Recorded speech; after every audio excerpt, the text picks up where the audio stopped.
Okay, एक method तो हो गया हमारा कंपोनेंट्स वाला, ठीक है। दूसरा मेथड जो है वो हम लेते हैं इलेक्ट्रिक डाइपोल के कारण उसकी इक्वेटोरियल लाइन पे इलेक्ट्रिक फील्ड निकालना है हमें। Okay, so this is electric dipole minus Q plus Q, equatorial line, ये लेंथ है एल, ये लेंथ है L, complete length 2l।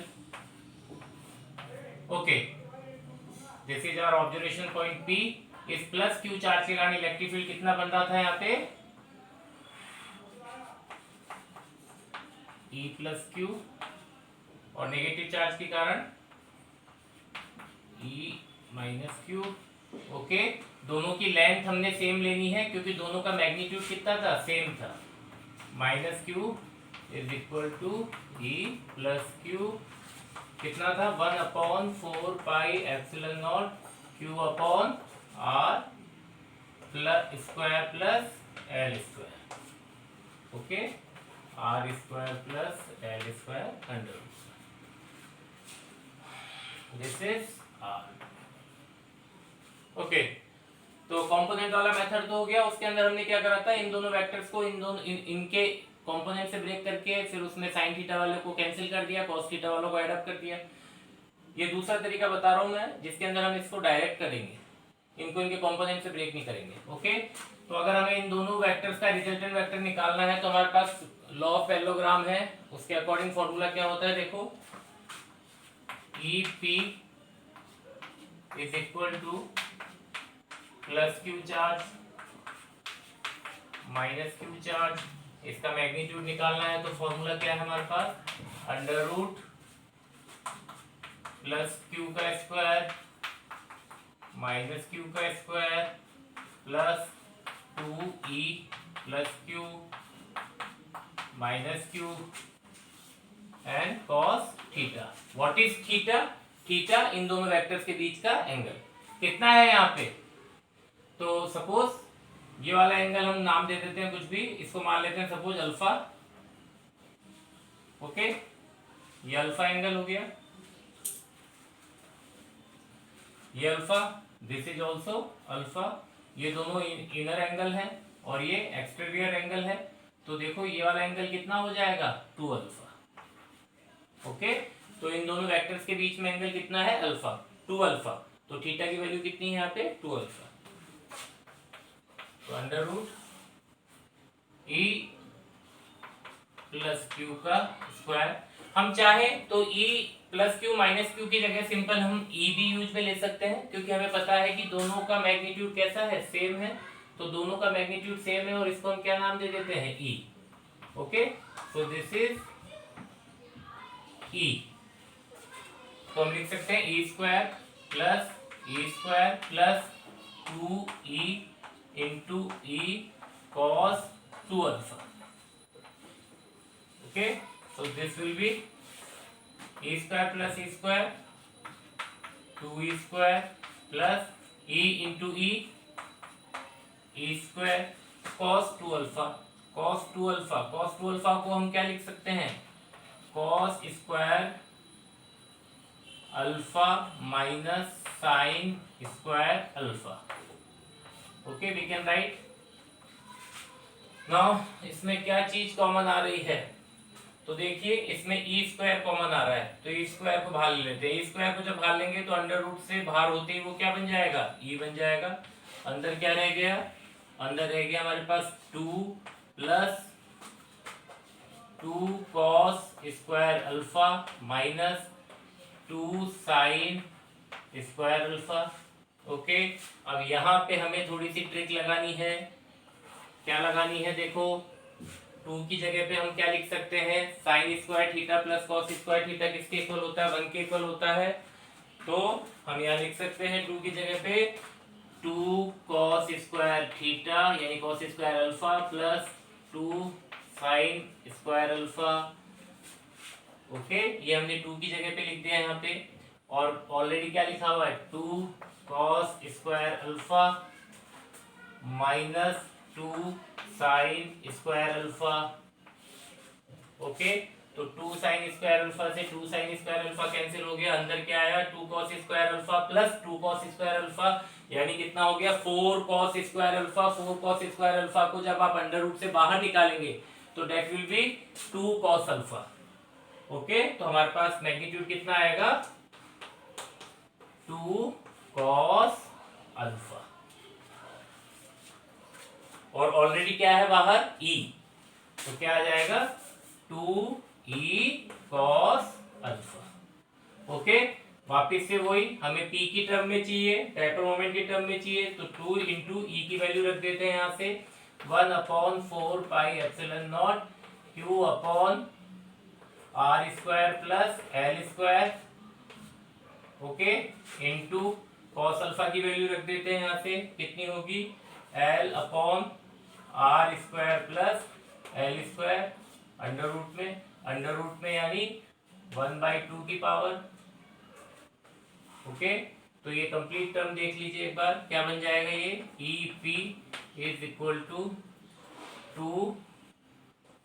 1/4 pi epsilon naught, ये वाली टर्म तो एज इट इज आ जाएगी, into 2ql divide by R square plus L square, इसकी पावर 1 है, और R square plus L square इसकी पावर कितनी है 1/2 है, तो कितनी हो जाएगी R square plus L square की पावर 3/2। ओके, फिर वापस से r is very much greater than l, so l square will be 0, so we will get r square power 3/2, 2 से 2 कैंसिल आउट हो जाएगा, तो नीचे क्या रह जाएगा केवल r क्यूब। तो हमारा आंसर क्या आ जाएगा EP is equal to 1/4 pi epsilon naught 2ql की जगह p और नीचे r क्यूब। ओके, तो ये दूसरा वाला मेथड हुआ। वापिस से याद कर लीजिए, पहला जो हमारा तरीका था उसमें हमने क्या किया था, इन दोनों वेक्टर्स को, ओके, इन दोनों इलेक्ट्रिक फील्ड वेक्टर्स को इनके वर्टिकल और हॉरिजॉन्टल कंपोनेंट्स में हमने डिसॉल्व कर दिया था, तोड़ दिया था। ओके, फिर उसके अंदर वर्क करके हमने जो सेम इक्वल और अपोजिट वाले वेक्टर्स थे, कंपोनेंट्स थे, उनको तो कैंसिल आउट कर दिया, और जो सेम डायरेक्शन में काम कर रहे थे उनको ऐड कर दिया, तो उससे रिजल्टेंट फील्ड निकाला था, ये वैल्यू आई थी। दूसरा तरीका हमारा क्या है कि इनको बिल्कुल भी कुछ भी छेड़ना नहीं है, इन इलेक्ट्रिक फील्ड वेक्टर्स को डायरेक्ट इन दोनों के ऊपर ऑपरेशन करके इन्हीं का रिजल्टेंट निकाल देना है। ओके, तो ये वाली प्रोसेस होगी। बाकी हमारा जो ट्रेडिशनल तरीका है, जो चलता आ रहा है तरीका, वो कंपोनेंट्स वाला है, तो हमें कोशिश करनी है उसी तरीके को प्रेफर करने की। ठीक है, ओके, अब इलेक्ट्रिक फील्ड हमने डाइपोल के कारण इलेक्ट्रिक फील्ड एक्सिस पे निकाल लिया, इक्वेटोरियल लाइन पे निकाल लिया। ओके, अब हमें निकालना है at a general point. Okay, तो हमारा टॉपिक है next electric field intensity of electric field due to an electric dipole at a general point which has position r theta. What is r theta? r theta position है किसकी? General point की, जहां पे r तो उसकी distance है electric dipole से और थीटा उसकी डायरेक्शन है इलेक्ट्रिक डाइपोल से। कैसे देखो, इलेक्ट्रिक फील्ड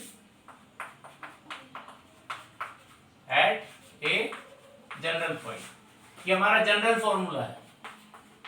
ये पॉइंट कहीं भी हो सकता है। मान लेते हैं हमारा इलेक्ट्रिक डाइपोल है -q, दिस इज +q, और ये सेंटर इसका डाइपोल का, ये लेंथ l, यहाँ से वो ऑब्जर्वेशन पॉइंट मान लेते हैं यहाँ पे है। यहाँ पे हमने इलेक्ट्रिक फील्ड निकालना है। ये पॉइंट ना तो एक्सिस के ऊपर है ना ही इक्वेटोरियल लाइन के ऊपर है, ये एक जनरल पॉइंट है। तो इसकी पोजीशन मैंने क्या बताई? r theta.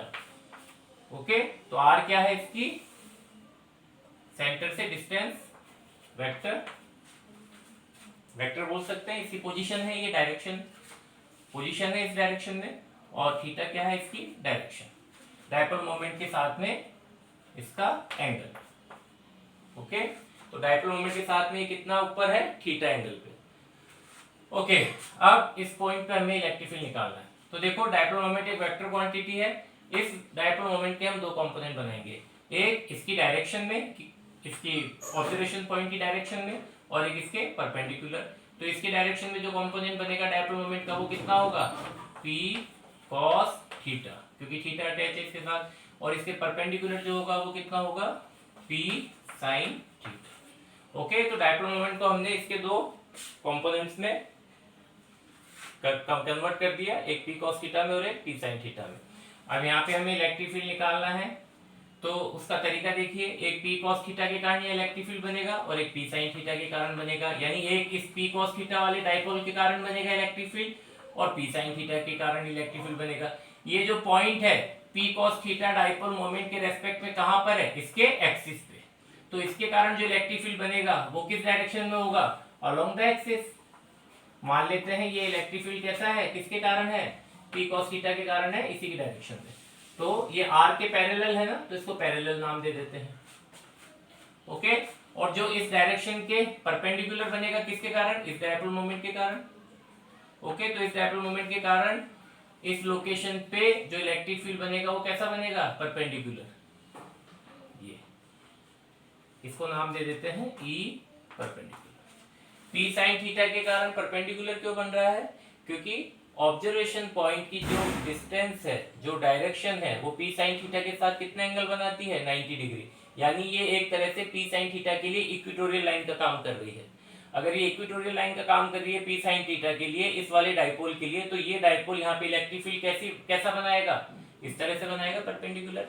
क्योंकि याद कर लीजिए, अगर आपने नोट नहीं किया है तो नोट कर लेना कि यहाँ पे जो इलेक्ट्रिक फील्ड बनता है इलेक्ट्रिक डायपोल के कारण, जो इक्वेटोरियल लाइन पे इलेक्ट्रिक फील्ड बनता है वो कैसा बनता है, anti parallel to dipole moment. ये पी की डायरेक्शन, तो इसके एंटी पैरेलल, तो ये पी की डायरेक्शन और ये इसके एंटी पैरेलल इलेक्ट्रिक फील्ड। तो पी साइन थीटा के कारण इलेक्ट्रिक फील्ड कैसा बनेगा, परपेंडिकुलर, किसके परपेंडिकुलर, आर के परपेंडिकुलर।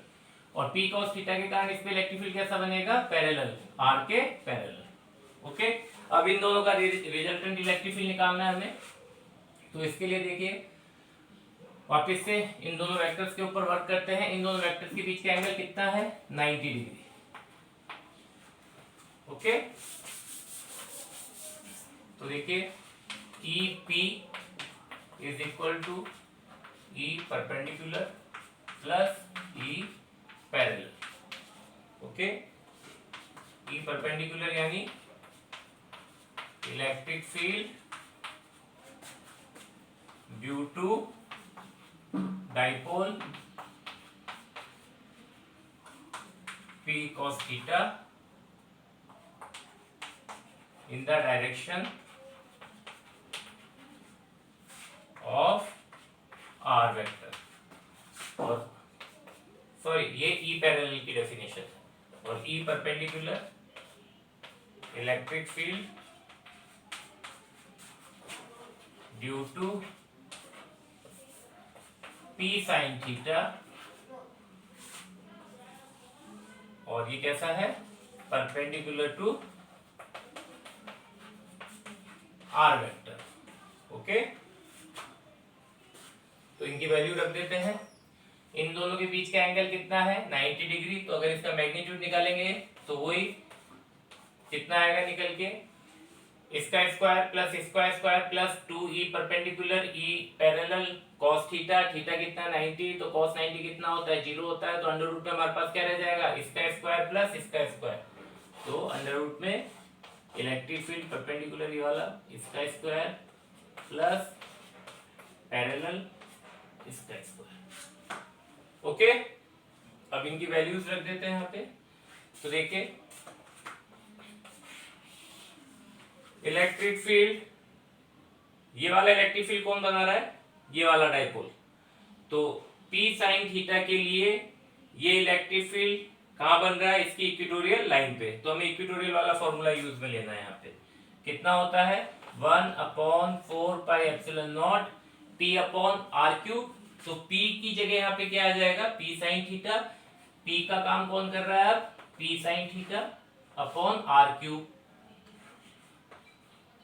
ओके, इसका square plus E parallel, E parallel यानी इलेक्ट्रिक फील्ड ऑन एक्सिस। किसके कारण बन रहा है इलेक्ट्रिक फील्ड, ये वाला इलेक्ट्रिक फील्ड कौन बना रहा है, ये वाला डायपोल। ठीक है, तो हमें कौन सा वाला फॉर्मूला यूज में लेना है, इस डायपोल के ये वाला इलेक्ट्रिक फील्ड इस डायपोल के कहां पर है, एक्सिस के ऊपर है, तो हमें एक्सिस वाला फॉर्मूला यूज में लेना है 1/4πε0 2p, p का काम कौन कर रहा है यहाँ पे, p cos थीटा, तो 2p cos theta upon r cube इसका square. Okay, so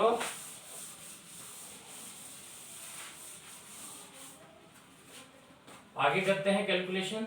EP is equal to, इसमें देखो क्या चीजें कॉमन आ रही है, 1/4πε0 1/4πε0 2, इसमें नहीं है 2, यहाँ पे p है, यहाँ पे p है, यहाँ r क्यूब है, यहाँ r क्यूब है, तो 1/4πε0 p अपॉन r क्यूब इसका होल स्क्वायर दोनों में है, उसको बाहर लेंगे अंडर रूट के, तो वो क्या रह जाएगा, स्क्वायर का साइन हट जाएगा, 1/4πε0 p अपॉन r क्यूब, और अंदर क्या रह गया,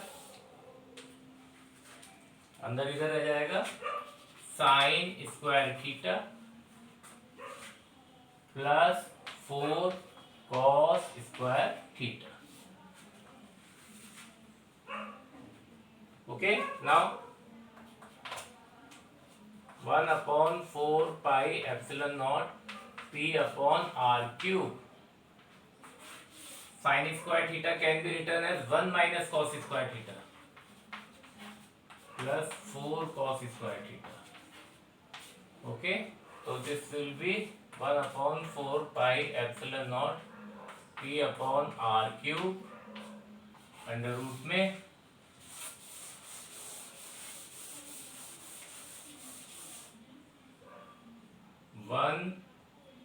4 cos स्क्वायर थीटा में से cos स्क्वायर थीटा गया तो हो गया अंदर 3 cos square theta plus 1। Okay, तो ये हमारा फॉर्मूला है जनरल पॉइंट पे, electric field at any point, general point यानी any point, so electric field at any point any location due to an electric dipole. ये फॉर्मूला हमारा सही बना है या नहीं बना है ये भी हम चेक कर सकते हैं। हमें एक्सिस का फॉर्मूला पता है, इक्वेटोरियल लाइन का फॉर्मूला पता है, with respect to axis theta कितना होगा, एक्सिस पे थीटा कितना होगा, ये जो थीटा है अगर इस ऑब्जर्वेशन पॉइंट को हम एक्सिस के ऊपर ले आते हैं तो थीटा कितना हो जाएगा, 0। ओके, तो for axis axial line theta is equal to 0, value रख के चेक कर लेते हैं। E is equal to 1/4πε0 p upon r cube, अंदर कितना है 3 cos square 0 cos square 0, cos 0 कितना होता है 1, तो हम वैल्यू रख देते हैं cos स्क्वायर 0 की 1 प्लस 1, तो ये हो गया 1/4πε0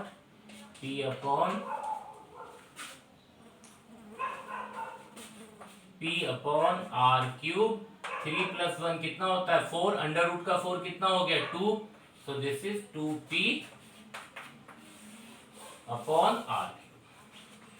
तो ये फॉर्मूला हमारा किसका था, electric field intensity at A point located on the axis of the electric dipole. Okay, for equatorial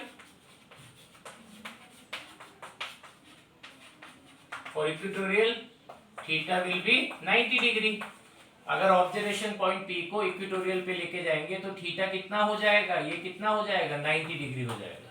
अगर ऑब्जर्वेशन पॉइंट यहाँ गया तो थीटा की वैल्यू क्या लिख देंगे 90, तो E विल बी cos 90 कितना होता है 0 होता है, तो अंडर रूट पूरा का पूरा हट जाएगा क्योंकि अंडर रूट में क्या आ रहा है ओनली 1, एप्सिलॉन नॉट ऊपर क्या रह गया p upon r cube, cos 90 0 होता है, अंदर क्या रह गया 1, तो this is our equatorial formula. ये एक्सिस का और ये इक्वेटोरियल का। तो इस तरह से हम चेक कर सकते हैं कि ये फॉर्मूला हमारा सही काम कर रहा है या नहीं कर रहा है। ओके, तो this is electric field intensity at a general point due to electric dipole. अब एक और इंपॉर्टेंट चीज, तीनों की डायरेक्शन वापस से दोनों की डायरेक्शन देख लीजिए। एक्सिस के केस में ये इलेक्ट्रिक डायपोल है, एक्सिस के केस में इलेक्ट्रिक फील्ड की डायरेक्शन कैसी होती है, हमेशा नेगेटिव से पॉजिटिव चार्ज की तरफ, यानी कह सकते हैं डाइपोल मोमेंट के अलोंग। ओके, ये इलेक्ट्रिक फील्ड की डायरेक्शन एक्सिस पे। ओके, और इक्वेटोरियल पे, तो जो इक्वेटोरियल पे नेट इलेक्ट्रिक फील्ड निकल के आया था उसकी डायरेक्शन कैसी थी, अपोजिट टू डाइपोल मोमेंट। ये बात हमेशा ध्यान रखनी है। ओके, अगर सपोज ये पॉइंट हम ऊपर ना लेके नीचे ले लेते, इक्वेटोरियल लाइन के ऑब्जर्वेशन पॉइंट हम नीचे लेते, इक्वेटोरियल लाइन नीचे लेते, ऑब्जर्वेशन पॉइंट नीचे लेते, तब इलेक्ट्रिक फील्ड डायरेक्शन कैसी होती, तो माइनस क्यू के कारण किस तरफ होती, अंदर की तरफ। इस पॉजिटिव चार्ज के कारण किस तरफ होती, बाहर की तरफ। दोनों का रिजल्टेंट किस तरफ आता, इस तरफ। तो वापस से, चाहे आप ऑब्जर्वेशन पॉइंट को इक्वेटोरियल लाइन पे ऊपर रखिए, चाहे डाइपोल के नीचे रखिए, जो नेट इलेक्ट्रिक फील्ड आएगा निकल के, उसकी डायरेक्शन हमेशा किसके अपोजिट होगी, डाइपोल मोमेंट के अपोजिट होगी। और एक्सिस के केस में, चाहे आप पॉजिटिव चार्ज के साइड में रखिए चार्ज को, चाहे आप नेगेटिव चार्ज के साइड में रखिए चार्ज को, इलेक्ट्रिक फील्ड की डायरेक्शन किस तरफ आएगी, अलोंग द डाइपोल मोमेंट। तो ये हमें नोट करके लिख लेना है, इलेक्ट्रिक फील्ड एक्सिस के केस में, इलेक्ट्रिक फील्ड एक्सिस के केस में electric field along dipole moment, और इक्वेटोरियल लाइन के केस में इलेक्ट्रिक फील्ड अपोजिट टू या anti parallel to dipole moment. Okay, this is, so we have done with all three methods, all three points.